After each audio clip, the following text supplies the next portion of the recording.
नमस्ते बच्चों हम लोग प्रतिदिन व्याकरण का कुछ हिस्सा दोहरा रहे हैं और मुझे उम्मीद है कि हम लोग व्याकरण को सुदृढ़ बना रहे हैं और इसको पढ़ने और लिखने के क्रम में हमारा लिखना और बोलना मुझे लगता है कि बहुत ही अच्छे से तुम लोग समझ चुके होगे कि लिखना और पढ़ना व्याकरण की दृष्टि से बिल्कुल शुद्ध होता जा रहा है।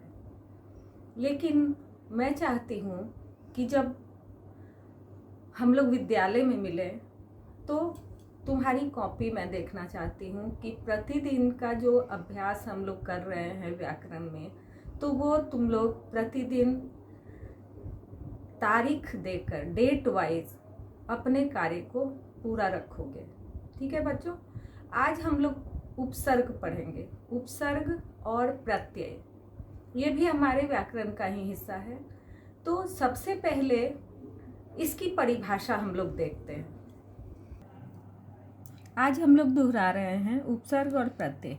जैसा कि यहाँ तुम देख पाओगे कि उपसर्ग, सबसे पहले उपसर्ग को समझो या दोहराना इसको कहो।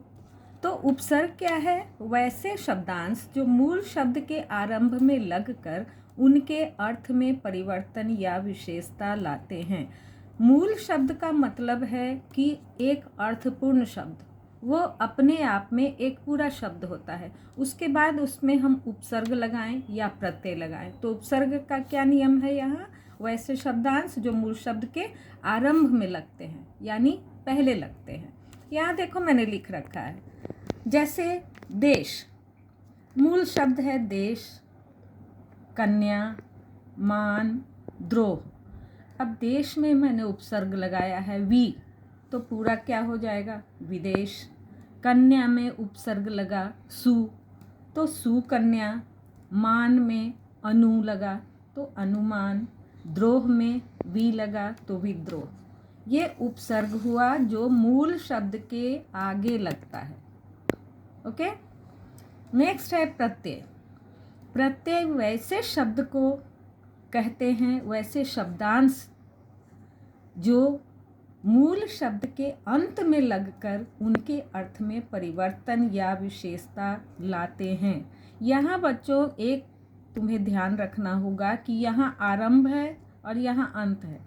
सिर्फ यही अंतर है उपसर्ग और प्रत्यय में। एक मूल शब्द के आगे लगता है और एक मूल शब्द के पीछे लगता है। यहाँ मैंने लिख रखा है, मूल शब्द है परिवार, चमक, लिख, लिख। यहाँ प्रत्यय जो है वो प्रत्यय जब लगेगा तो मूल शब्द का अर्थ ही बदल जाता है। जैसे यहाँ मान लो देश, देश अपना जो स्वदेश भी कहते हैं, लेकिन वी लगाने से तो इसका अर्थ ही बदल गया ना, ये विदेश हो गया, यानी स्वदेश और विदेश। तो ये होता है। यहाँ प्रत्यय लगाने के बाद भी देखो इसका अर्थ बदल गया। परिवार और इक प्रत्यय जब लगा तो हो गया पारिवारिक, यानी हमारे परिवार के जितने भी मेंबर, जो भी कार्य है वो पारिवारिक कार्य होता है। ठीक है। चमक, ईला, ईला प्रत्यय लगा, हो गया चमकीला। ठीक है ना, किसी चीज़ की चमक अलग होती है और चमकीला यानी कोई वस्तु देखने से ही वो शाइनिंग करता है, चमकीला लगता है। लिख ना यानी लिखना, लिख आवट यानी लिखावट। ठीक है, ये क्लियर है। कुछ ऐसे भी शब्द आते हैं जिसमें उपसर्ग भी लगता है और प्रत्यय भी लगता है। ये हम लोग आगे दोहराएंगे तो तुम लोग और भी अच्छी तरह से समझोगे। लेकिन यहाँ मैंने 2 उदाहरण लिखा है, जैसे मूल शब्द सन्न और मानव। तो यहाँ देखो इसमें उपसर्ग प्र लगा और प्रत्यय ता लगा, यानी मूल शब्द के बाद ये दोनों लगने से तो इसका अर्थ बिल्कुल अलग हो गया। ये सन्न हो गया, यानी अचानक हम लोग शौक में चले जाते हैं, है ना, सन्न रह जाते हैं किसी बात को सुनकर। और ये प्रसन्नता यानी खुशी से फूलाना समाना, हम इतने प्रसन्न हो जाते हैं, विपरीत हो गया।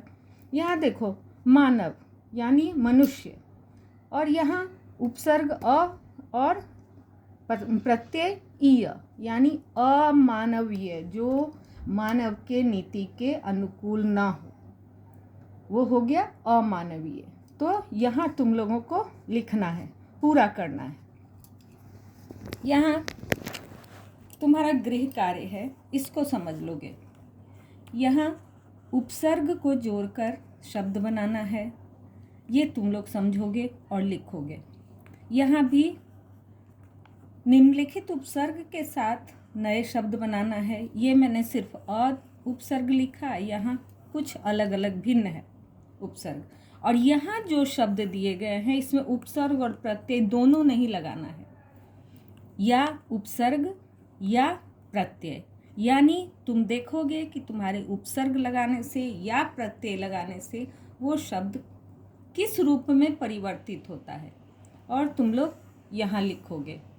मुझे उम्मीद है कि तुम लोग इस परिभाषा को भी याद करोगे और उपसर्ग प्रत्यय को अच्छी तरह से समझोगे, और अपनी कॉपी में, जैसा मैंने कहा कि प्रतिदिन का कार्य तुम्हारा भी इस डेट के हिसाब से तुम्हारी कॉपी में होना चाहिए, तभी ये पढ़ाई सफल होगी।